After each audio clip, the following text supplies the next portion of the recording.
She walked into the room, and everything changed. The letter in her hand. The look in her eyes. I had no idea what was about to happen. One sentence was all it took to shatter everything I thought I knew. The truth hit me like a freight train. And then, the bombshell. Her confession tore my world apart. But the real shock? What she said next. It started on an ordinary Saturday morning. One of those rare moments when everything feels too comfortable. My wife, Karen, and I had been married for almost 10 years, but something felt off. I couldn't quite put my finger on it, but it was like the foundation of our relationship was starting to crack. I never thought much about her past, until recently. There was this guy from her high school days, John. She'd mentioned him before, but it always seemed like a distant memory, something of no real consequence. He was the one that got away, type, the brief flame before she met me. I didn't dwell on it. We had our own life together, and I believed that was enough. But things changed. Over the past few weeks, Karen had become distant. Her phone was always on silent, and she was texting late at night. She claimed it was just work, but there was always something off about her excuses. I didn't want to be paranoid, but the signs were starting to pile up. It wasn't until I ran into John that everything fell into place. I was at the bar with a friend when I saw him. He was older, more successful looking, someone who had clearly done well for himself. Our eyes met, and I couldn't shake the feeling that something was about to happen. He made his way over and, with a familiar smile, extended his hand. "Long time, no see," he said, like we were old buddies. I shook his hand, but there was something strange about it. It wasn't just a handshake. It was like a silent exchange, a recognition of something unspoken. We caught up, talked about the past. Then, he mentioned Karen. Casually, like they had been in contact all these years. "She's doing well, right?" he asked. I forced a smile, trying to hide my unease. "Yeah, she's great." But deep down, I knew something wasn't right. The way he said it, the look in his eyes, it was like he knew something I didn't. When I got home that night, Karen was already in bed. I didn't ask her about John, not yet. But I could feel it, a quiet tension between us that hadn't been there before. Something was changing, and I wasn't sure I was ready to find out what. For days after that meeting with John, I couldn't stop thinking about it. The way he had looked at me, the way he mentioned Karen, like it was all normal, like they were in constant contact. It gnawed at me, but I didn't want to jump to conclusions. I tried to keep things normal, hoping my gut was just overreacting. But everything started to feel different. Karen's behavior became more erratic. She was more secretive with her phone, her texts hidden behind locked screens. She started leaving the house more, working late, and when she was home, her mind seemed to be elsewhere. Conversations with her were more distant, as if she wasn't really listening. The affectionate gestures, the hugs, the kisses, they all seemed to fade away. At first, I blamed myself. Maybe it was just a phase, a result of the stresses we'd been facing. But deep down, I knew better. Something wasn't right. I remember one evening, I came home early from work. Unusual for me, but I had a gut feeling that something was off.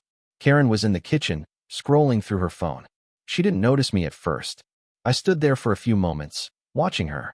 The way she held her phone, the way she quickly shoved it into her purse when she realized I was there, made my stomach drop.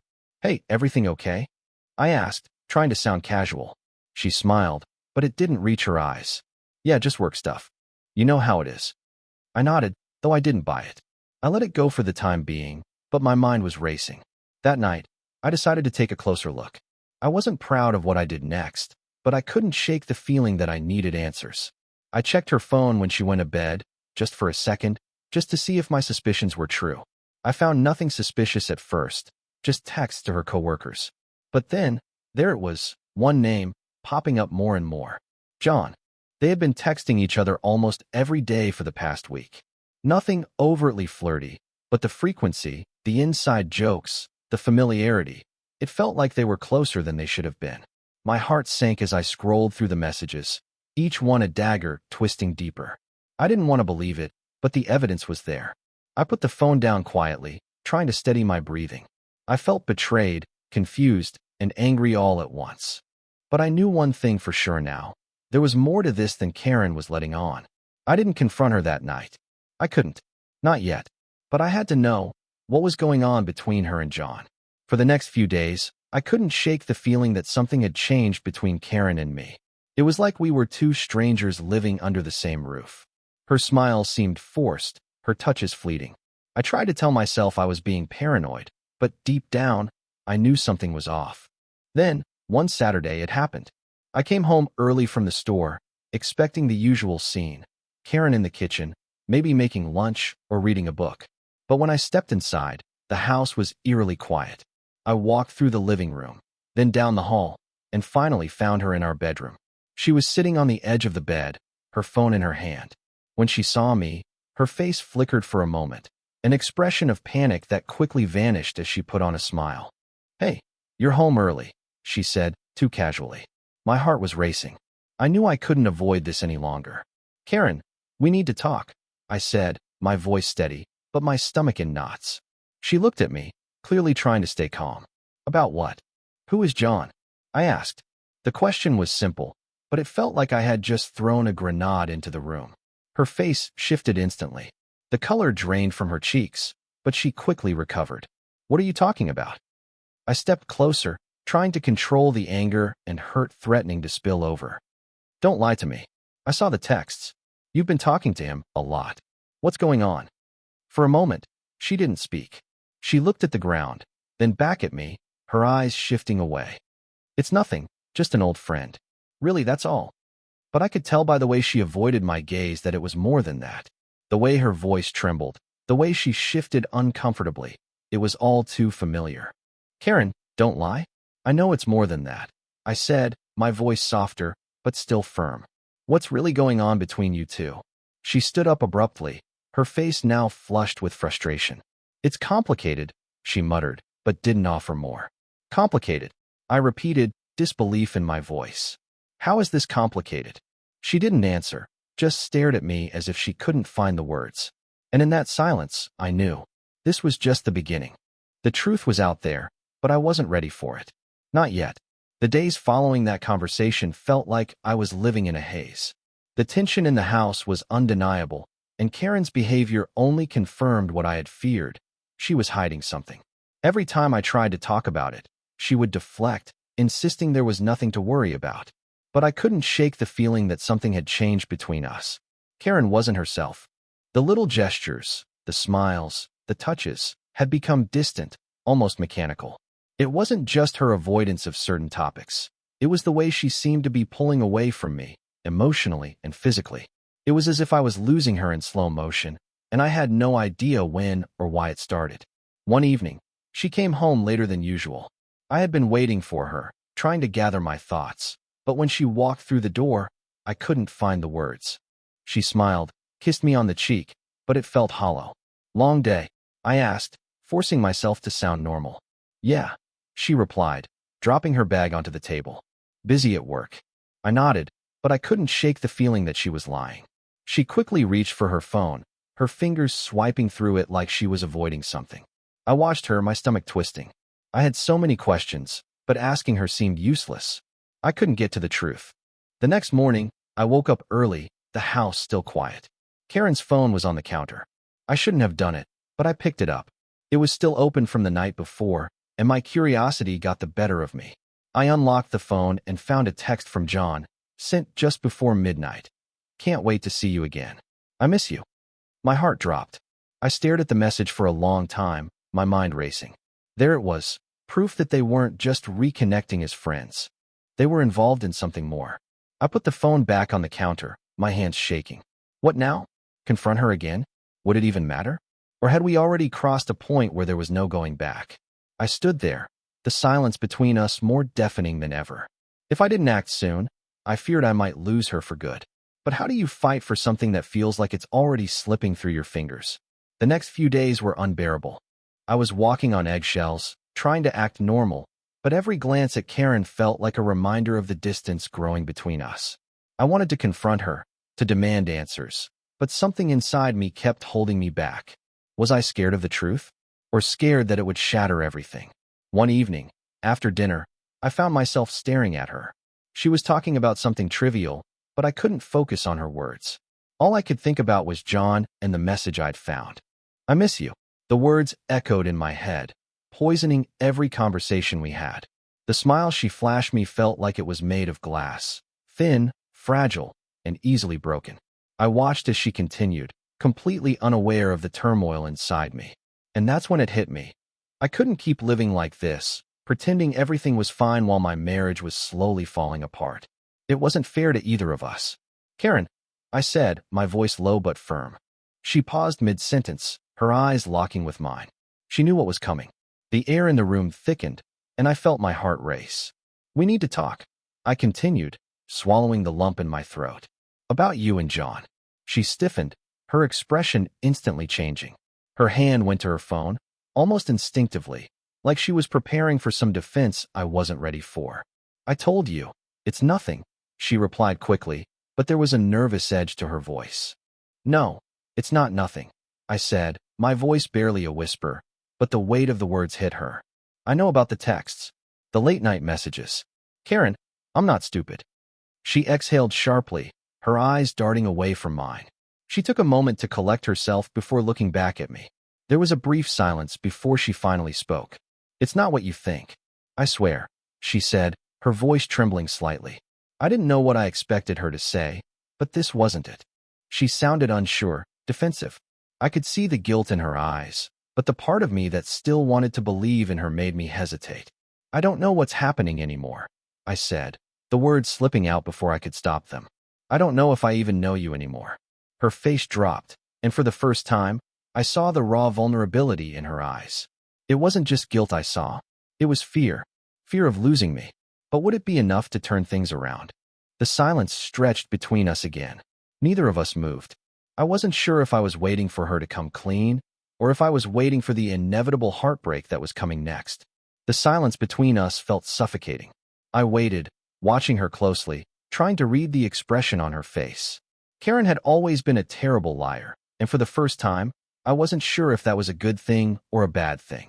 She was avoiding my gaze, her fingers tracing the rim of her glass nervously.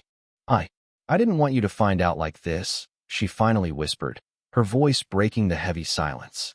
But I knew you would eventually. My heart skipped a beat. The words I had been dreading, the words I had feared would come, were finally here.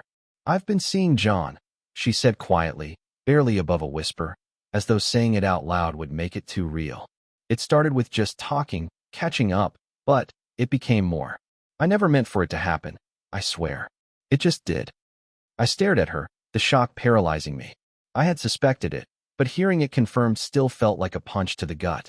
My thoughts raced, but all I could hear was the sound of my heart pounding in my ears. Karen, I finally managed to speak, my voice raw. Why? After everything we've been through, why now? She looked down, her face flushed with shame. I don't know.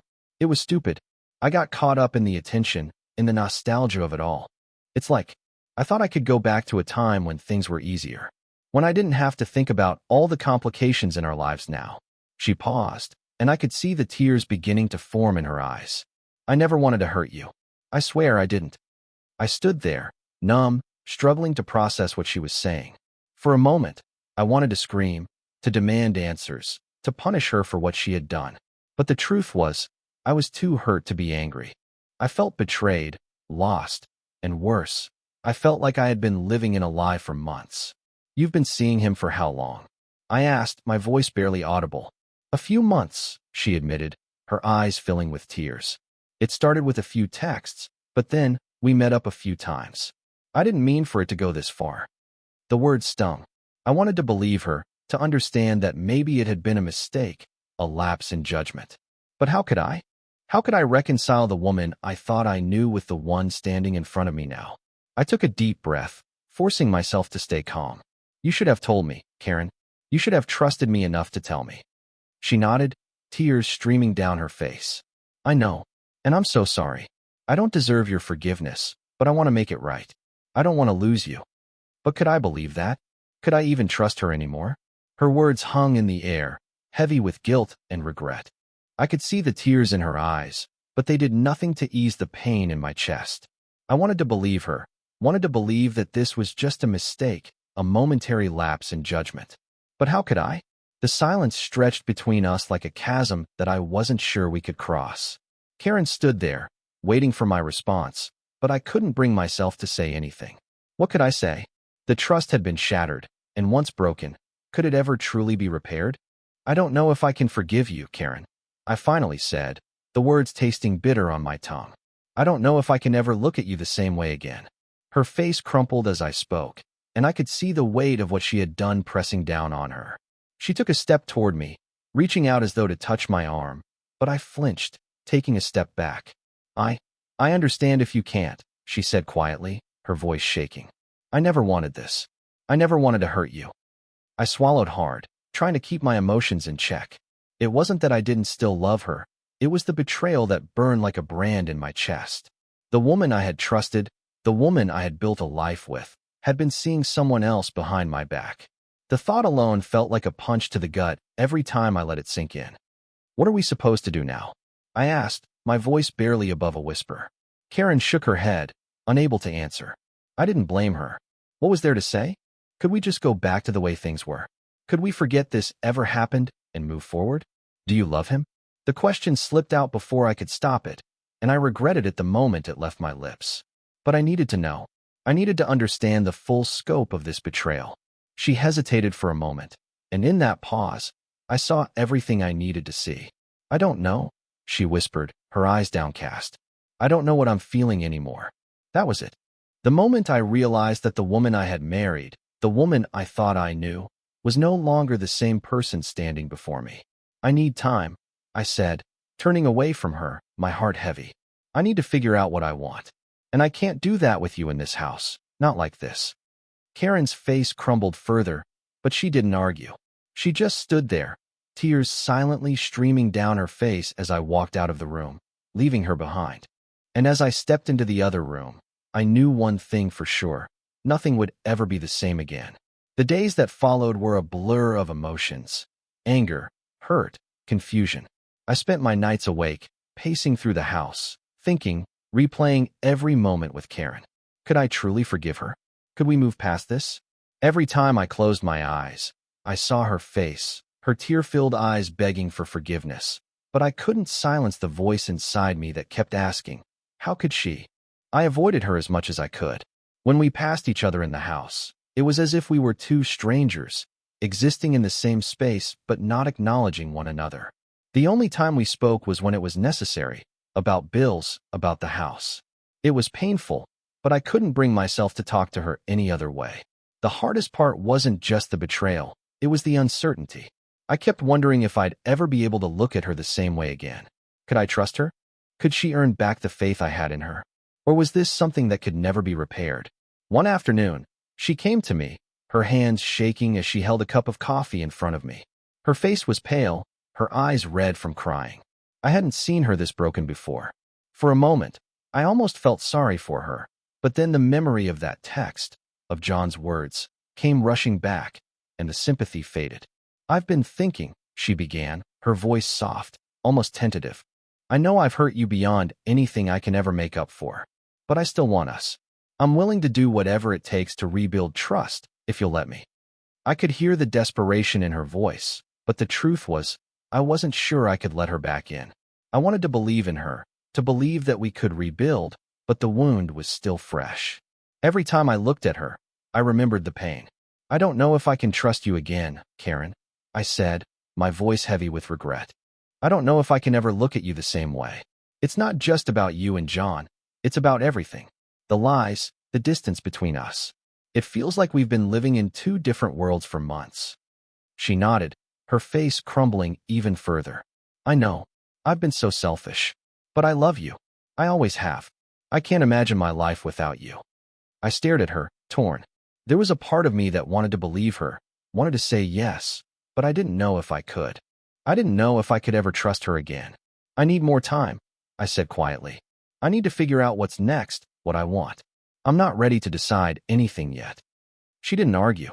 She simply nodded, her eyes filled with sorrow, and walked away, leaving me with my thoughts. I was alone again, but the silence was louder than ever. And in that silence, I knew that whatever decision I made, it would change everything. The days stretched into weeks, and the house became a cold, tense space. Karen and I existed together, but not as a couple, more like two roommates sharing a roof. I avoided her gaze as much as I could, and she seemed to do the same. But beneath that surface of avoidance, my mind was spinning. Every little thing she did now set off alarms. Every late night, every meeting she mentioned, every sudden text or phone call. It all felt like another piece of the puzzle I didn't want to see but couldn't ignore. I started noticing patterns. She would leave the house at odd hours, sometimes returning with a flustered expression, her hair slightly different, her perfume lingering longer than usual. When I asked innocuous questions about her day, she'd deflect or give vague answers. Her defensiveness was subtle, but I noticed it. Every frown, every hesitation, every glance at her phone made me more suspicious. It was a Saturday afternoon when my suspicion hit a new high. I had been at the grocery store, returning home to find the driveway empty. The house was quiet, almost eerily so. I wandered in, checking the usual spots where she liked to hang out. Nothing. Then, out of the corner of my eye, I saw a small notebook sticking out from under the couch cushion, a notebook she usually kept hidden in her drawer. I hesitated, but I picked it up. Inside, it wasn't overt. No explicit names at first. Just notes, times, dates, brief mentions of meetings and lunches or coffee. But one thing kept repeating in shorthand, almost like a code, and it hit me with a gut punch. Initials I recognized. John's initials. I slammed the notebook closed, my chest tightening. My suspicion had just turned into a near certainty. I didn't need a confession anymore. Everything pointed to the truth I had been avoiding. And yet, part of me didn't want to confront her. Confrontation meant answers, and answers meant reality, and reality was unbearable. I placed the notebook back carefully, my hands trembling slightly. She would be home soon, and I had to act normal. Pretend everything was fine. Smile, joke, share the small moments. But inside, I was already planning the next move. Something had to give. And deep down, I knew that when the truth finally came out, nothing in our life would ever be the same again. A week had passed since I found the notebook. The weight of it pressed on me every day, but I couldn't ignore it any longer. Karen's late nights, the defensiveness, the texts, everything pointed to the truth, and I was tired of pretending I didn't know. The house felt cold, suffocating, as if the walls themselves were holding secrets. I couldn't live in the shadows of uncertainty anymore. That Thursday evening, she came home later than usual. Her coat was still on, her eyes avoiding mine. I could feel the tension building. This was it. I had to confront her now. "Karen," I said, my voice steady but filled with the storm I could no longer contain. She looked up, startled. "What's up?" I didn't hesitate. "I know about John. I know everything. The texts, the meetings, the notebook. Don't lie to me anymore." Her face drained of color. She opened her mouth, but no words came out. For a moment, it seemed like she was trying to find a way to deny it, but she didn't. "You've been seeing him behind my back." "For months," I said, the hurt in my voice sharper than I intended. "How long did you think you could keep this from me?" She dropped her eyes, her shoulders slumping. "I'm sorry. I never meant for it to go this far. I didn't know how to stop." I felt the rage building, but I couldn't let it take over. "Why, Karen? Why him? Why not come to me? We could have worked through this, whatever it was." "I don't know," she said, her voice breaking. I was lost. I didn't know how to talk to you anymore. John was someone I could confide in. Her words hung in the air, but they didn't bring the relief I thought they might. She was apologizing, but it didn't feel like enough. Nothing felt like enough. "Do you love him?" I asked, dreading the answer. She hesitated, her eyes filled with confusion and regret. "I don't know," she whispered. "I really don't." That was it. The answer I feared. The one that confirmed everything. She didn't know. And that was the final blow. The silence between us grew heavy. I realized, then, that no matter what came next, things would never be the same. And I wasn't sure if I even wanted them to be. The silence between us stretched, thick and suffocating. Her words hung in the air, but they didn't offer any comfort, no answers. I wanted to yell, to demand more from her, but I couldn't find the energy. I was too exhausted, too drained from the weight of it all. The trust, the love, everything that I had once built with her, now felt like a fragile house of cards teetering on the edge. I stood there, staring at her, trying to process everything. "Do you love him?" Her hesitation said everything. The moment she said, "I don't know," the finality hit me. This wasn't just about John. It was about the distance, the years of silence that had built up between us. What she had done was unforgivable, but the real betrayal was the emotional desert that had grown between us, the unspoken walls we'd let go up. I took a deep breath, my voice barely above a whisper. I don't know if I can keep doing this, Karen. I don't know if I can trust you again. She nodded slowly, her face crumpling. I know. I've ruined everything. I don't expect you to forgive me, not right away. I want to fix this. I want to try. I wanted to believe her. Part of me still did, still wanted to hold on to what we had, to fix the broken pieces. But I didn't know how. How could I? How could I rebuild something that had been shattered so thoroughly? I walked to the window, trying to clear my head. Outside, the world continued, oblivious to the chaos inside our home. I don't know what to do, Karen, I said, my voice thick with frustration.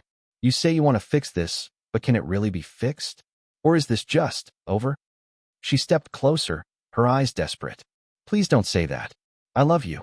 I know I've made the biggest mistake of my life, but I swear I want to make things right. I didn't respond right away. I couldn't. My mind was racing, caught between the love I still had for her and the crushing realization that things could never go back to how they were. I need time, I finally said, turning to face her. I need space to think about this. I need to figure out if there's anything left worth saving. Karen's face fell, but she nodded, understanding. She knew, deep down, that this wasn't something we could just fix overnight. And so, we stood there, at the crossroads of everything we had once known, unsure of where the road ahead would lead. The next few days were filled with uncertainty. I needed space, but Karen, despite her apologetic words, didn't know how to give me that. She tried. She really did. But every time she spoke, it felt like a plea to rewind everything, to erase the last few weeks, and I couldn't let her.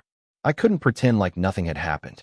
I spent my days trying to avoid her, spending more time at work, at the gym, even taking walks just to clear my mind. But even when I was away from the house, her presence lingered in my thoughts. I couldn't escape the image of her standing there, eyes filled with regret, pleading for forgiveness. And every time I thought about it, I found myself asking, do I still love her enough to forgive her? That question haunted me. The house felt empty, not because she wasn't there, but because everything had changed. The walls that once felt like home now felt like a prison. I had no idea what I was doing anymore, whether I was trying to save my marriage or whether I was just waiting for the inevitable end. A week passed, and Karen gave me the space I needed, but I could see the toll it took on her. She didn't approach me anymore, didn't ask how I was doing. It was as if we were both caught in this limbo, waiting for something to break the tension, but too scared to make the first move. One night, I came home later than usual. The house was quiet, too quiet. I went into the kitchen to grab something to eat, but before I could, Karen appeared at the doorway. She was holding something. A letter, maybe? I wasn't sure at first. I've been thinking, she said softly.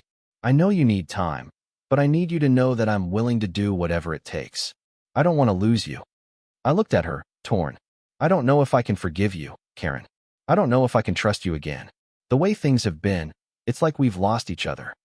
Her face crumpled again, but she didn't speak. Instead, she just held the letter out to me. I didn't know what to expect, but when I took it, I saw that it wasn't just an apology. It was a plea for me to understand, to see that she was trying, that she wanted to make it right. I can't promise anything right now, I said, staring at the letter. But I need you to understand that this is bigger than just the affair. It's about everything we've stopped saying to each other, everything we've stopped sharing. She nodded, her eyes glistening with unshed tears. I know, and I'm sorry. I'll wait. Take the time you need.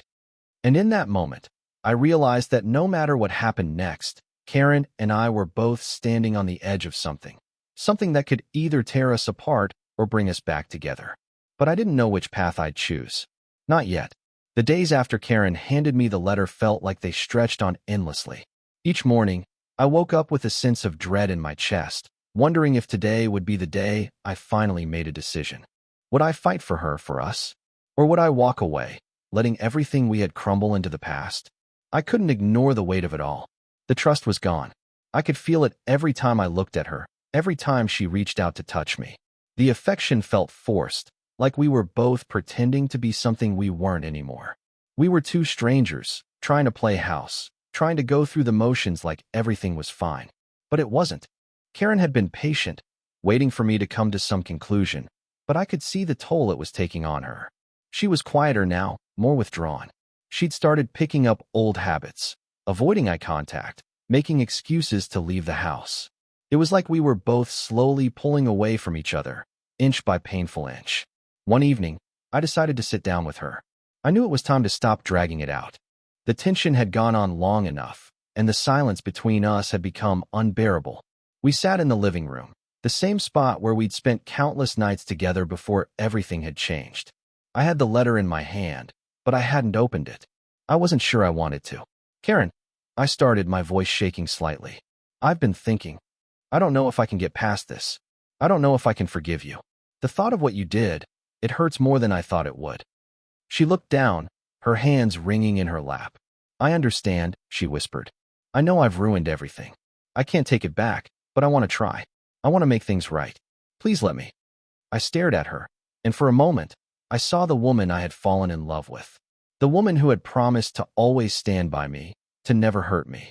But that was before.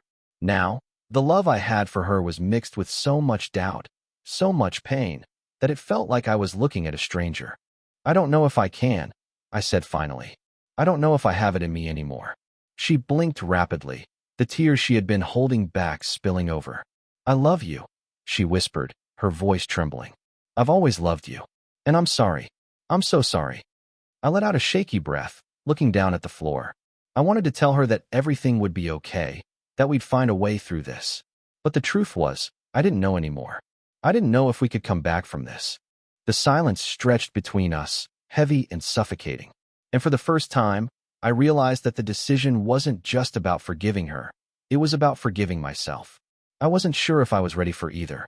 The silence between us had become a constant, a suffocating presence that neither of us could escape. Each day, I felt myself growing more distant, caught between wanting to fix things and the overwhelming realization that maybe some things were too broken to fix. Karen's apologies, her desperate attempts to show me she was sorry, only seemed to deepen the divide. She was trying, but so was I, and yet, nothing felt like it was changing. For the first time, I began to wonder if we were just holding on to a memory of what our relationship had once been, rather than what it actually was now. We weren't the same people we had been before. She wasn't the woman I had married, and I wasn't the man I had been, either. Every moment felt like a step further away from the love we used to share. I found myself losing patience, snapping at little things that didn't matter. The way she moved around the house, the way she asked questions, her attempts at small talk. Everything grated on my nerves, even though I knew it wasn't her fault. It was me. It was us. We were both drowning, but neither of us knew how to reach for the other. One night, after a particularly quiet dinner, I couldn't take it anymore. I couldn't pretend that things were okay, that we were okay. It had been weeks since I'd made the decision to take time, but I realized that the time I needed wasn't just about space. It was about clarity, and I didn't have it. Karen, I said, my voice tight with emotion. I can't keep doing this. I can't keep pretending everything is fine when it's not. You've said you love me, but love doesn't hurt like this. Love doesn't break people. And I don't think I can keep living with this pain anymore. Her face fell, and she opened her mouth to speak, but I held up my hand. Please, just let me say this. I don't know if I can forgive you, I continued, the words coming out like an admission of defeat. I don't know if I can forget what happened. I've tried. I've really tried. But I don't know how to move forward when every time I look at you, I remember everything. It feels like there's no way back from this. She sat there, stunned, her eyes wide as the words hit her. Her lip trembled, and for the first time, I saw her fully, the weight of everything we'd been through crashing down on her, just as it had on me. I don't want to lose you, she whispered, the tears finally falling. But I can't keep living in this limbo, either. I'm sorry. I don't know how to fix this, but I'm willing to try. I just need you to try too. I closed my eyes, fighting back tears. I knew what I had to do, but I wasn't ready to face it. The truth was too painful, too raw. But as I looked at Karen, sitting there broken, I knew that the hardest part was still ahead. Letting go of the woman I thought I knew, and accepting that sometimes, love just isn't enough to make things right. The days that followed felt like a blur. I stayed in the house, but it felt like I was living in someone else's life. The conversations between Karen and me had become mechanical, nothing deep, nothing real. She was still here, still trying, but I wasn't. And I knew it. I had tried to hold on, to find a way back to us, but the truth was, I couldn't. I spent nights lying awake, replaying everything over and over in my mind. The moments we had shared, the love we had once built, and the crushing realization that it had all unraveled because of a mistake that was far bigger than either of us had anticipated. And in those moments, I kept asking myself, is it worth saving? Karen's presence in the house had become a reminder of everything that was wrong, but also everything we had once been. I couldn't separate the two anymore. I was so tangled in the pain of betrayal that I had lost sight of the person she used to be. I couldn't even look at her without remembering the lies, the secrecy, and the hollow promises of change. Then, one evening, Karen came to me again. Her face was softer, almost resigned. I could see the exhaustion in her eyes, the toll this had taken on both of us. She was holding her phone in her hands, like she had something to say, but words seemed too fragile to express what was really going on inside her. I think we both know that we've reached the end of this, she said, her voice quiet, the tears threatening to spill. I don't want to keep dragging this out. I love you, but I know I can't fix what's been broken. Not without you. Her words hit me hard. The weight of the decision that had been hanging over us for so long now felt suffocating. In that moment, I realized that I wasn't angry anymore. I wasn't hurt. I was just tired. Tired of trying to pretend that we could turn back time. Tired of hoping that things would get better. And most of all, tired of holding on to something that had already slipped through my fingers. I took a deep breath, my heart heavy. I can't do this anymore, Karen. I think we've both been holding on to a version of us that no longer exists. And maybe it's time we let go. For both our sakes. She nodded, tears finally spilling over. I understand. I never wanted to hurt you. But I think we need to stop fighting for something that's gone. And with that, we both knew. It was over. There were no dramatic final words, no angry outbursts. Just the quiet realization that sometimes, love isn't enough. Sometimes, it's the hardest thing to do, but you have to walk away. As I left the room, I glanced back at Karen one last time. She wasn't just the woman I married anymore. She was a part of my past. And maybe that was the way it was always meant to be.